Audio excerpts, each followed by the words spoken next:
Good morning, everybody. Happy Tuesday to you on this September 23rd, 2025. I have all your stories for your rush hour ride to work. Big news story of the day, Jimmy Kimmel unfired, uncanceled. He'll be back tonight on ABC, but not in every market. I'll explain why.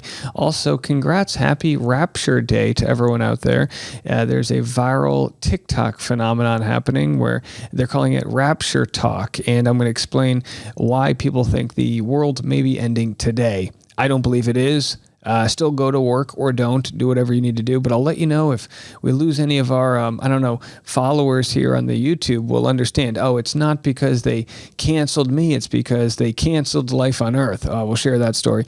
And then, of course, after Jimmy Kimmel, we are going to talk to a psychologist. That's right. I had a fantastic conversation with not just a psychologist, but a professor of psychology who actually gave a statement to the January 6th committee regarding factors that led to that violent day in a world where we have political violence, division. Thanksgiving looks like it's going to be a tough one for a lot of families out there. We just talk into what actually is dividing us. I think the conversation is such a good starting point to trying to dissect why we all disagree and all the anger that's coming with it. So all these stories and more, we're going to dive into it. Starts right now on The Rush. And like I said, our first story, no one knows the day or hour of the rapture except for TikTok. I don't know if you guys are on the same algorithm I am, but lots of people, I guess, have been making prep videos as they prepare to ascend into heaven. And I'm not here to mock heaven, but we do hear from a theologian who says the rapture was made up. So this is actually the clip that went viral right here that I'm going to share with you guys, which is what led to the viral, I guess, moment of people believing that the rapture is today. A pastor's prediction that Jesus will return on September 23rd went viral, leaving believers with the same question, what if? Here's a portion of that podcast clip from the pastor who said that Jesus is coming back today. He says to me, on the 23rd and the 24th, 2025, I will come to take my church. There's a date. There is a date. Well, now we know. We have the date. Will it happen? Will it not? We'll see. Here's what a progressive pastor in theologian has to say about the quote-unquote rapture happening today. I'm Brandon Robertson, a progressive pastor and theologian, and I want you to hear me loud and clear. The rapture will never happen. The rapture is not real. The rapture is not a biblical doctrine. The idea of the rapture emerged in the late 1700s when a group of theologians, one of them named John Nelson Darby, began to look at the state of the world, get worried about how fast progress was happening and how fast things were changing, and began to reinterpret scripture to believe that God wanted to come and take the righteous remnant of Christians out of the world and leave the rest of the world to burn in hell. So do we still have to go back to church? Work. Go back to church too. Do we have to go back to work? Do we have to do that? So there it is. And I guess this rapture was supposed to coincide with the Feast of Trumpets. What the irony there, and Rosh Hashanah. So I don't know if this is the case or whatnot. But speaking of going back to work, Jimmy Kimmel will be going back to work tonight again, unless he's part of the rapture. And he's not going to be coming back on every station. So Walt Disney told TMZ in a statement, last Wednesday, we made the decision to suspend production on the show to avoid further inflaming a tense situation at an emotional moment for our country. It is a decision we made because we felt some of the comments were ill-timed and thus insensitive. We have spent the last days having thoughtful conversations with Jimmy, and after those conversations, we reached the decision to return the show on Tuesday. As far as we know, no apology from Jimmy Kimmel regarding this, this firing and unfiring. And, people are coming in saying, see, he wasn't actually fired, which again is the dumbest take in the world. He was all but canceled because, Trump told the FCC, tell him we'll do it the easy way or the hard way. That's what the FCC chairman said. It was mob talk. The easy way being fire him. The hard way being the FCC is going to look into ABC. I mean, it's an absolute wild scenario. Well, Jimmy Kimmel's return won't be seen on all ABC stations as Sinclair won't air it live. Now, who is Sinclair? They are a broadcast group that has major, they play in major markets. They own a ton of ABC affiliates across the country. Beginning Tuesday night, Sinclair will be preempting Jimmy Kimmel Live across our ABC affiliate stations and replacing it with news programming. This is what's so dangerous with media, that you can have these conglomerates make these decisions. Now, if it's sponsors that are pulling out, they can do what they want, I guess, but that doesn't seem to be the case. Now, Sinclair is bad news. This video I'm going to share with you guys went viral 7 years ago. It feels like yesterday. And how dumb are these reporters? Eggs on their face, as it was exposed that each one of these reporters was reading the same Sinclair media news script talking about how dangerous the media is because it will just have a listen to the irony here. And Fox San Antonio's Jessica Headley. And I'm Ryan Wolf. Our greatest responsibility is to serve our Treasure Valley communities, the El Paso, Las Cruces communities, Eastern Iowa communities, Mid-Michigan communities.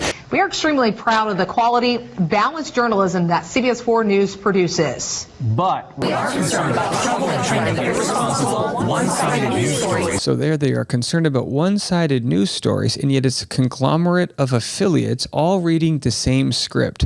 We're supposed to trust our reporters with the news, not assume they're parrots to a larger media group that has whatever sort of agenda they have going on. So as it said here, Sinclair's soldiers in Trump's war on media. Did Trump have Sinclair make this message? I have no idea. I have no idea where the message was rooted. But the fact that it was read by so many, do you know how many millions and millions of people this message reached? Including at the very end, how many people that watch this can actually see the local news that they grew up with? And it goes on and on and on. I don't want to play the whole thing because it's literally damaging to your ears. But for those listening on the audio version of the Rush Hour podcast, there's, 30 or 40 different reporters all parroting the same thing. Some members of the media use their platforms to push their own personal bias and agenda to control exactly what people think. And this is extremely dangerous to our democracy. Extremely dangerous to our democracy. This was 7 years ago. They probably didn't think that someone was going to put all these clips together, but they did. And this is Sinclair Media now holding out on Jimmy Kimmel. So clearly they don't care about free speech. Clearly there's a bigger agenda playing out there. Now, I watch Piers Morgan every once in a while. He's like the he's like the Jerry Springer of podcasts. He brings people on just to fight. And he says this: so Kimmel wasn't canceled by Trump or the FCC after all, but temporarily suspended by his employer because they thought what he said was ill-timed and insensitive. Piers Morgan, don't play dumb. You're not an idiot, or are you? So he was suspended indefinitely. He wasn't temporarily suspended. And they decided to, bring him back onto air once they saw the backlash that it caused. Megyn Kelly responded to this person named Molly, who said, the problem with left-wing propagandist Jimmy Kimmel broadcasting his lie that Charlie Kirk's assassin was MAGA was not that it was ill-timed, but that it was a malicious lie designed to protect left-wing violence and further harm Americans and our values. Megyn Kelly responds, which makes reaching out to these people impossible, as if so often the case with the left. They commit harm, then want the conversation about what's next to be premised in pure fiction. The irony being that Megyn Kelly's entire argument is premised in a lie, that Jimmy Kimmel blamed this on MAGA, where Jimmy Kimmel actually said that MAGA is working very hard to point fingers at anyone else but them.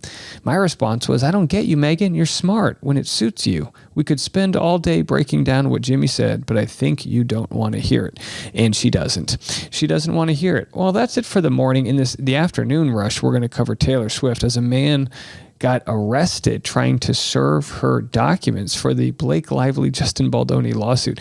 Pretty wild stuff. So we're going to have a lot to get into this afternoon. But first, I want to share this amazing interview with you. You guys have to stick around for it. You're going to love this conversation, coming to you after a quick word from our sponsors. Today's episode of the Rush Hour podcast is brought to you by Lisa. That's right. Your boy's in the mattress game. I've made it. Okay. And thanks to Lisa, we can offer 25% off to my listeners with the code Rush Hour. I've chosen actually the Reserve Hybrid mattress. It is unparalleled comfort with a luxurious high-density memory foam designed to completely cradle your body for the most restful sleep. Don't you just want your body cradled? We all crave that, right? And of course, you get a better sleep. You wake up bushy-tailed, ready to seize the day. And you can go to lisa.com for 25% off, plus get an extra $50 off with promo code Rush Hour, exclusive for my listeners. And by the way, 100-day return policy. They ship the box to you. You choose on their website. 20,000 five-star reviews. Need I say more? LEESA.com. Promo code Rush Hour for 25% off, plus an extra $50 off. Be sure to enter our show name after checkout so they know we sent you. Lisa.com. Promo code Rush Hour. So I'm so excited for today's guest, a professor of psychology at UMass Amherst. She submitted expert testimony to the January 6th committee regarding psychological factors contributing to the events of January 6th. And she also authored a book called Why We Act, Turning Bystanders into Moral Rebels. We're very honored today to be speaking with Catherine Sanderson. How are you? I am good. I'm really looking forward to our conversation. I will also give a shout out to my actual employer, which is Amherst College, not UMass Amherst, which is a common mistake, but I will shout out for the little school of Amherst College. Yeah, I'm so sorry there. I didn't know Amherst had multiple schools. That's my fault.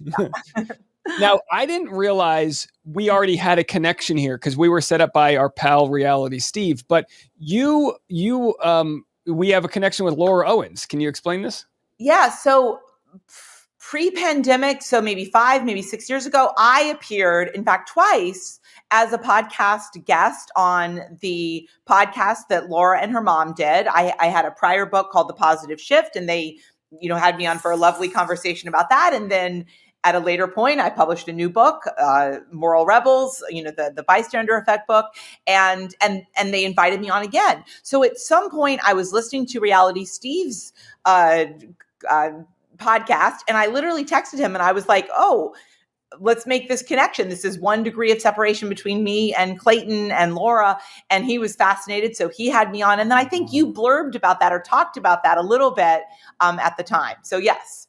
Any thoughts on the psychology of that whole thing? Or did you... So I will say, in all honesty, I feel really sorry for her. I feel really sorry for her because she had so many opportunities. And of course, you and Steve have both covered this repeatedly. She had multiple opportunities to be like, my bad, I'm going to step away. I shouldn't have said this stuff. And she just couldn't do it. And she really kind of walked herself down a path. And of course, now, she's in a deep heap of trouble. Yeah, I'm an expert witness for the state of Arizona, so that's not good for her. But yeah, I'm star witness, I think. But you know something about that. Let's get off of Laura, and I also feel bad for her. She could have done one quick apology and moved on with her life, but that just wasn't in the cards. What can you do? What got you into psychology? Where did this all come from? So I was an undergraduate at Stanford University, and I took a intro psych class with the famous Dr. Phil Zimbardo of the prison, study that many people know him from. And what I loved about psychology was that it's everywhere. So as I say to my students in intro psych, which I teach regularly, psychology is everywhere. So we see it all around us all the time. We see it in reality TV. We see it in Laura Owens. We frankly see it what's happening in Washington today. So what I love about psychology is that it helps us explain who we are and how we see the world. Yeah, and we're pretty much in a sort of moral and cultural civil war. It's divided by state, it's divided by county, and it's really divided by are you MAGA? Are you not? Are you a resistant Republican? Are you lefty, woke left? I mean, we're just thrown all these different labels. You, as an expert, have talked about what led to January 6th. Some call it an insurrection. Whatever it was one of the darkest days in modern times. So what's your general belief on what led to I guess what now we know is the beginning of violence in this modern world of pro-Trump, anti-Trump, and all of that. Yeah, so frankly, what happened on January 6th, and I will continue to call it an insurrection, not an act of patriotism or whatever it's now being framed as, but what we see is sort of the perfect storm of things that let bad behavior continue. So we know that bad behavior is much more likely when people feel anonymous. It's why, frankly, you see lots of bullying online in which people are hiding behind anonymous Instagram accounts or anonymous Twitter forums, et cetera. So what we saw on January 6th was lots of people were there. They got swept up into this sort of mob mentality kind of thing. Many people were wearing masks or they were wearing clothing that led them to feel identified, whether it was shirts or MAGA hats or whatever. And so people who in otherwise normal walks of life would never dream of doing something like, hitting a police officer or bashing a window or defecating on Nancy Pelosi's desk or whatever, they got caught up in the moment and it led them to lose a sense of themselves as individuals. Psychologists call this de-individuation. You stop thinking about yourself as an individual. Yeah, I mean, and haven't they proven it lowers your IQ to an extent, like this idea of lemmings? I was part of what was a celebration turned riot at University of Rhode Island when the Red Sox won one divisional round of the playoffs. It wasn't even the World Series, and we were throwing bricks through, I didn't, but you see it happen. And it happened at UMass and other places, really wild stuff. So just like you said, when you have the team colors on, you can get a little kooky out there. So yeah, should we then empathize with people that get swept up in it? What's the way we move forward from acknowledging that happened and saying, how do we prevent this? Yeah, so that's a really thoughtful question. And I think you're exactly right that we see it in all different walks of life. You can think about the fans of the Philadelphia Eagles after they won their first Super Bowl, rioted in downtown Philadelphia. So again, it's not the case that it's necessarily bad people, et cetera. I think, one, it's really important to be aware of this so that we're not caught up in it. One of the things that I talk all the time about with my students is own your words. That if you're going to say something on social media, if you're going to say something to a friend, you should do it under your own identity, because we are much more likely to act like our better angels when we're actually having to own those words in that way. It's also really important when we're in a group setting, whether that's, in a crowd or online, that we are mindful of being willing to own our words. It's for that reason that I'm pretty against the anonymity on Reddit. I get audited every day by my audience, and I have to remember when there's a tragic event like Charlie Kirk or something like that, I have to take a minute, think of what I want to say, knowing even if I change my opinion, I'm going to have to own up to that. With regard, so the conversation around Charlie Kirk, it's more or less the same sort of idea that we're dehumanizing people. The crazy people are now feeling sort of emboldened, it seems, and we don't know the motives, but there was this sort of mass PTSD that happened. And for that reason, I'm trying my best not to judge people that laughed about it. I'm trying my best not to judge people that got really angry about it, because it was some wild event that's probably bringing up a lot in us. Can you speak on this sort of collective common denominator that we either all saw it or we all got really close to it? Yeah, so I think one of the real challenges is that we know from human nature that people see events in different ways, depending on what their political persuasion is. And so some people saw what happened in terms of Charlie Kirk's assassination, again, which is a terrible thing, as this, horrific marker of, left-wing ideology sort of run amok. The challenge is that many people who are now speaking up, including, frankly, many leaders in Congress, have not responded in the same way when we've seen equally horrific, in fact, assassinations of political leaders in Minnesota just a few months ago. And so I think the important thing for us all to remember is death and shootings and murder is wrong. And it's wrong no matter who is carrying it out. And that we shouldn't hold different opinions or reactions to different people. The tragic loss of life that happened for Charlie Kirk and his poor young kids is very tragic. So too was the assassination of political leaders in Minnesota. So too was, frankly, the murder of children in school shootings, very recently and so on. So the thing that concerns me the most as a psychology professor and researcher is that people are not holding the same standards in different situations. Yeah, and it seems as though it comes down to some people can empathize and read a headline about a school shooting and put themselves there and think of their own kid. And some people have to see Charlie Kirk's neck get blown off to then understand how bad this violence is. Is that empathy? Like, does some people just not have that ability to access it so quickly, and it just has to be a jarring slap in the face moment for that to come out? Yeah, so two really great questions. One thing, there's been a really ongoing debate within the journalism community about, do we show horrific images? So the reality is, because of the public nature of Charlie Kirk's assassination, many people saw it. Some people saw it live, some people saw it, afterwards. There's been an ongoing controversy about what images we don't show. So in fact, we don't show images of children who were shot to death in Sandy Hook. We don't show images of children who were shot to death in Uvalde, and so on. And that's because rightly the families are very protective of not wanting to see these images. But the challenge is, when you see images of somebody dying by gun violence, it is very stark and it is very extreme and it's very, very shocking. And so I think that's one reason why there's been this sort of outpouring, because people literally watched him die on live TV or on social media in that way. But in terms of the second part of your question, there is lots of evidence suggesting that people do vary in their ability to show empathy, that people are more likely to feel empathy for somebody who is like them. So again, those of us who are parents, I have 3 kids myself, we can imagine putting my kid on a school bus and then not seeing that child alive again. And that makes it easier to feel empathy in that way. But there also are people whose brains are probably wired to feel higher or lower levels of empathy. And that may be a fixed neuroscience factor that distinguishes people. Yeah, and when it comes to that empathy, it's the easiest thing in the world to feel empathy for someone who looks like you.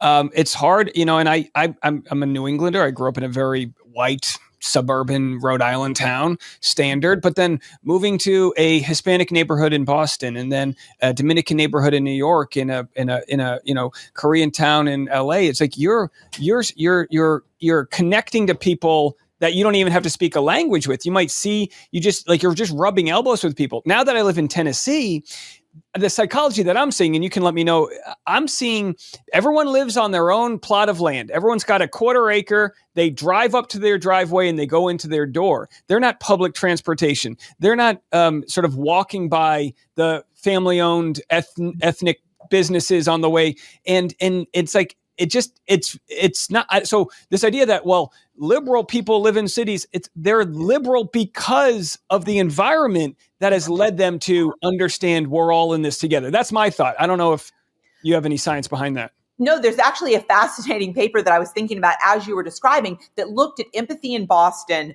following the Boston Marathon bombings. And what they found was that people who lived in diverse neighborhoods within Boston, within the sort of greater Boston area, actually felt much more empathy for people who were not like them. And exactly your sort of intuition that when you are exposed to diversity broadly construed, so that could be race, it could be religion, it could be ethnicity, it could be gender, it could be sexual orientation, that people who have exposure to greater ethnicity, greater diversity within their social worlds actually are much more able to feel empathy for people who are not like them. Because when we have contact with people, when we actually have that experience, it leads us to feel greater empathy.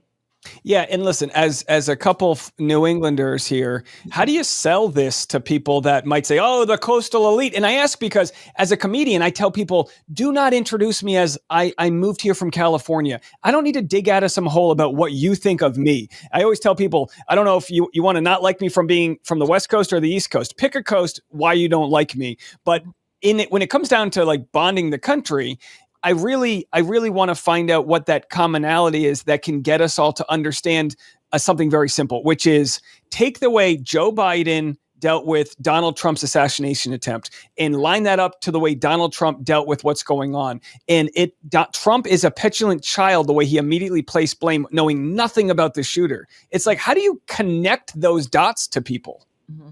So first, this is a time for me to give a real shout out to what you're doing on your podcast in terms of talking about politics, which I know is hard. And I've been really, really impressed. And that was one of the reasons why I asked our mutual friend, Reality Steve, to put us in touch. And I'm sure you see that a lot in Tennessee. I'll say a few things. When I wrote my most recent book, Why We Act, again, I am a feminist, liberal, Democrat professor living in Massachusetts, I actually reached out to Republicans. And two of the first people who blurbed my book were the noted Republican George Conway and the noted conservative Republican Bill Kristol. And they both blurbed my book, which does talk about Trump and the GOP, particularly because they felt frustrated with what they saw as the conservative movement. The conservative movement was not, in fact, what they had been seeing. And they really appreciated, my discussing the psychology of that. Literally today, the day that you and I are recording this, there's been a new announcement of somebody who is running to be governor of Georgia, and he is a former Republican. He is a former Republican who is really frustrated with the nature of the Republican Party today. He announced literally today, as we are recording, that he's going to run as a Democrat because he believes that it's really important that we get beyond Trumpism as a country in terms of uniting things. What the research shows is that there's actually a lot that we all have in common. You talk about this all the time on your podcast. I think we all want good healthcare. I think we all want the right to be able to get the medical treatment that we need. I actually think we all want to be safe. I think we want to have vaccines that are going to prevent our kids from dying of measles, or polio and so on. I think we also all want to be able to send our kids to school and not worry about a school shooter coming and killing us. And that's true if we are Republican or we are Democrat, we are liberal or conservative. So thinking about what we all have in common is really, really important. Yeah, and that's why I love to look at some of the ideas of MAGA and try to apply them. The idea of draining the swamp, absolutely. I can never vote for somebody who's going to take super PAC money on principle alone, because that super PAC money will then be used against them. And I love to see that people are realizing they don't need all of that money in a world where you can get on podcasts and look at James Tallarico. He gets to go on Joe Rogan. He's a Democrat from Texas, and yet Joe Rogan says you should run. So as much as people think they've lost Joe Rogan, I think they've lost corporate sort of like dark finance people, and draining that swamp is something we should all be able to get behind. I don't think MAGA obviously drained the swamp. They've got a cabinet full of billionaires, but now, so you got you got this nice blurb written by George Conway and Bill Kristol, two rhinos, right? Republican in name only. So that's what they were called. What's the psychology about Trump's name? He's really good at name calling. He does good branding work, but it really makes it us versus them. It almost takes away the nuance, right?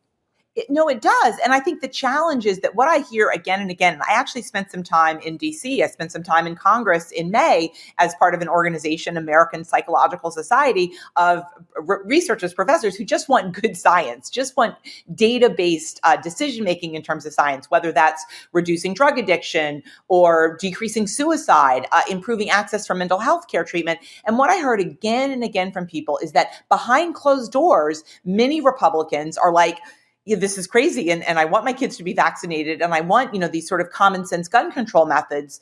But they are terrified of Trump, because when you defy Trump, you are rejected and vilified. And that really has had, I think, a chilling effect on what's happening in Washington. I think it's had a chilling effect across the country in terms of some of the leading voices within the Republican Party. For example, Mitt Romney no longer are really accepted by the party. And to me, that's really the problem. There is massive fear of Trump. And I think the big question is, what happens to the Republican Party? Can they come back, or have they really gone down a wall in which they're not really able to return to what they used to espouse so proudly? Yeah, and it seems to me like it's a big problem with the way the internet rewards bold thoughts, and this dunk culture that we live in. Things that go viral are, taking someone else's thoughts, dunking on it, making, conflating it into the worst possible thing. You wrote an article, an op-ed for USA Today called "Acquitted: Shared Identity and Fear of Trump Kept Most Republicans in Line on Impeachment." And I believe that, but it's so hard. It's so crazy to think that our political leaders are so afraid of being primaried because they stand up against the big bad Trump. Has that surprised you at all that they wouldn't put together a bigger fight? It absolutely has. And I think one of the reasons that's so shocking is there is power in numbers. There is power in numbers. And many of them, in fact, feel this way. So if a number of people within the Republican Party said, hey, we're not going to go along with this. We're not going to confirm your judges. We're not going to confirm your nominees or so on. They actually would have the power to stand up to them. And I think, frankly, Trump has gotten away with what he's doing, or as you noted, the sort of lack of common decency in terms of calling out problematic behavior, including assassinations of Democrats, because he is not being challenged appropriately by the Republicans, many of the Republicans, not all of them. I like to hope that as we see the midterm elections, there will be Republicans who are in fact elected, who are common sense, who are moderate, and who can really work across the aisle. We used to see that with John McCain. We used to see that with Mitt Romney. We used to see that with Liz Cheney. There are lots of different Republicans who have done it, Adam Kinzinger, but many of them have now given up, in some cases have lost re-election. Yeah, they've become politically homeless out there, really. And, I don't know what the psychology is, but this dunk culture, this idea that I hate to even say far left versus far right, because to me, it's way more three-dimensional, where the far left and the far right kind of are very similar. I kind of feel like that you could swap positions there. This inability to negotiate on terms. The left has this on the extreme, where you would see the Democratic Party sort of co-opting things that, while it would be nice to have a lot of the discussions they're talking about, they've kind of strayed away from basic economic issues, and it pushed away the other side. It was almost used against them. What's happening with these very small voices sort of taking over both sides of the conversation? And what do you think can get us all, because it's like the algorithms are not rewarding reasonable conversation. So what can get us all back to talking about being able to afford to buy your first home, and just all of the basic things that so many people, really are desperate for?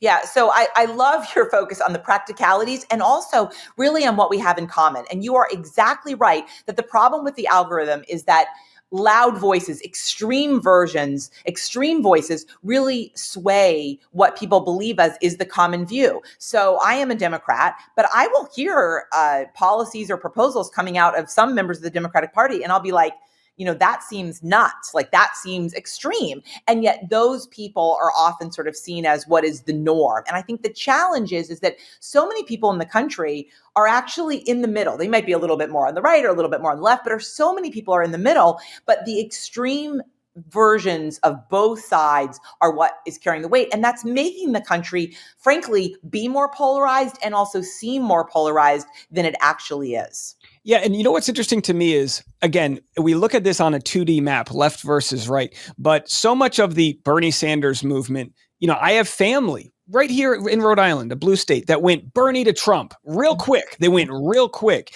People didn't want to believe that. So what do you think it is like when I get labeled as far left from family members that don't know what they're saying?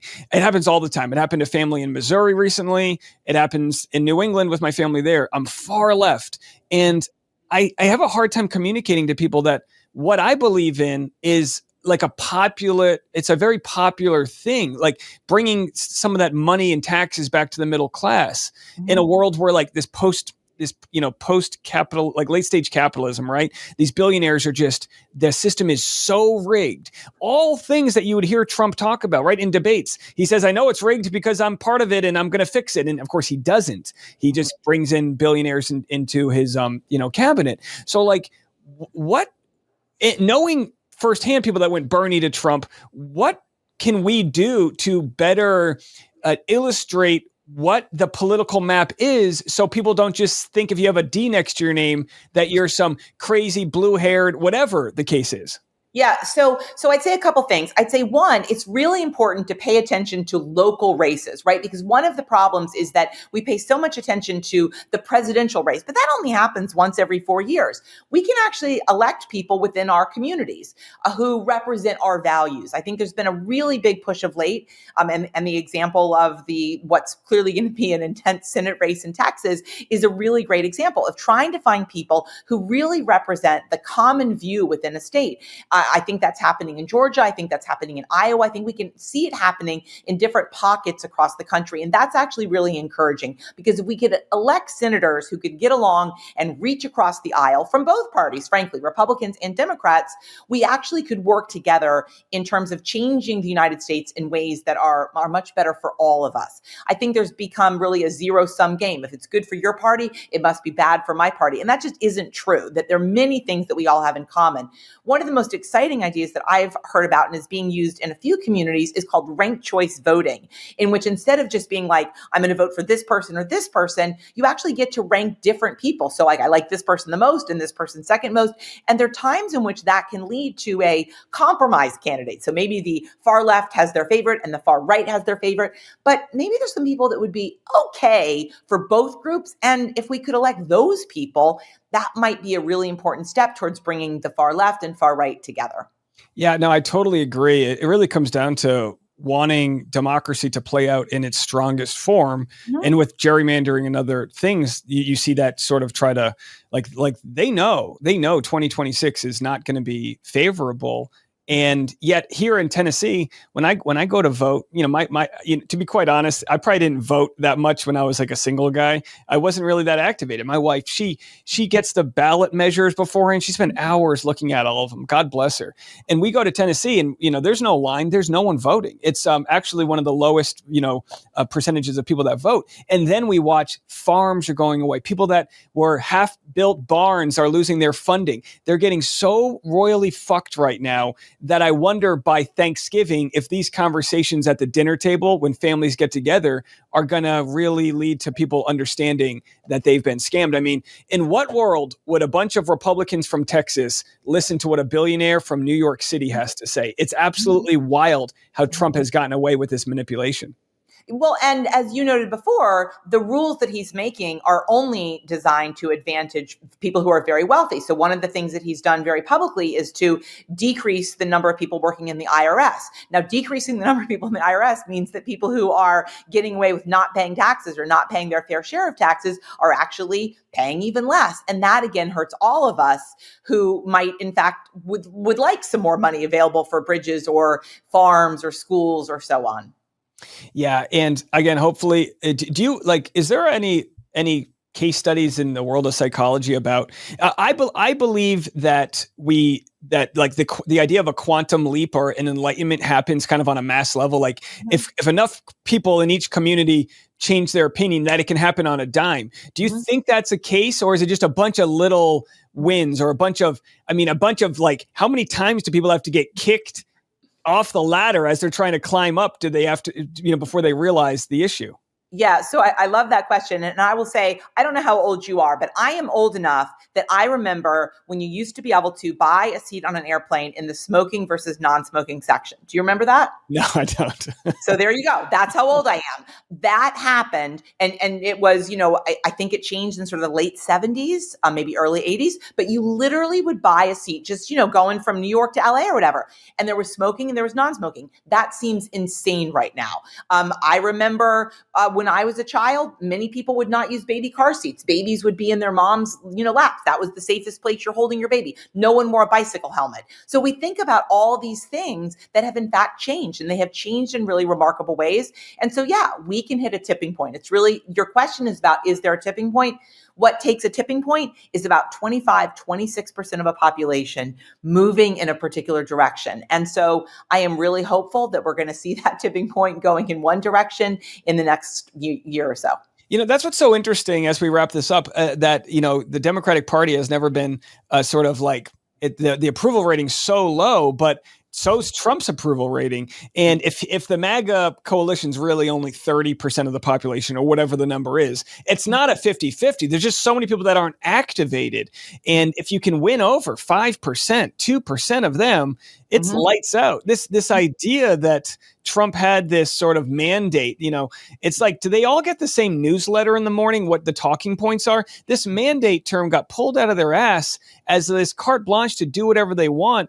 And I think what happened in the first term with Trump is COVID got in the way of his shitty plans, and therefore he could kind of have that as a scapegoat. What's the scapegoat going to be now? They say, well, 2026, once these tariffs kick in, once those plants are built, there's no fucking plants. It's not happening. And I think most people realize that. But whatever we can do to sell people, and again, not to dunk on them. I feel like when you try to dunk on somebody, it's like chasing a missing dog. You're just going to have them run in the other direction. It's not, it feels good to dunk. See, you sorry to rant here, but you see this with farms. You'll see a farmer complain about their farm going out of business or losing subsidies. And you go, we should have told you this. Who did you vote for? And it's like, Bubba, that's not the way to win them back. Like, let's provide a better solution, you know?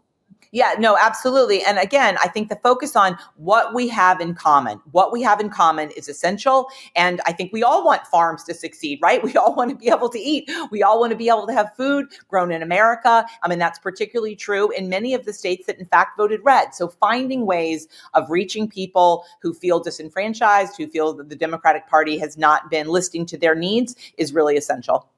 Well, I really appreciate you taking the time to chat with me. From Laura Owen's podcast to mine, you really traverse all of the best out there.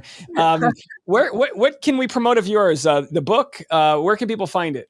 Yeah, so I mean, I have a website, which is sandersonspeaking.com. Certainly, if people are nerdy psychologists, they can check out Why We Act, which is the book. But I think perhaps most importantly, I write a Substack that is totally free. I don't take any money, and it's called How to Feel Better. Because, right now, I think that's really essential. And it's 500 words, a little picture, a little story every Thursday morning. So if anyone is on Substack, How to Feel Better, you can look up Catherine Sanderson and subscribe to that if that's of interest. I really appreciate you taking the time. The world's in such a dire place. I literally told my audience twice today, get off the news and go watch Dancing with the Stars, something apolitical where you watch people sweat and dance. Like, we have to try to de-escalate in these moments, even if our politicians don't want us to. More but again, in the world is good for us all. That's what I always say. Absolutely. Well, come back anytime. I really appreciate you joining us today. Thanks for the invite. Take care. Once again, thank you so much to Catherine for such a wonderful conversation. I really mean this. I cannot wait to have her back to continue talking to her. Make sure to go to sandersonspeaking.com to find the books she's written, her Substack, and everything else. We'll be back this afternoon as we are every day, twice a day. We'll see you then. I'm Dave, and this is The Rush.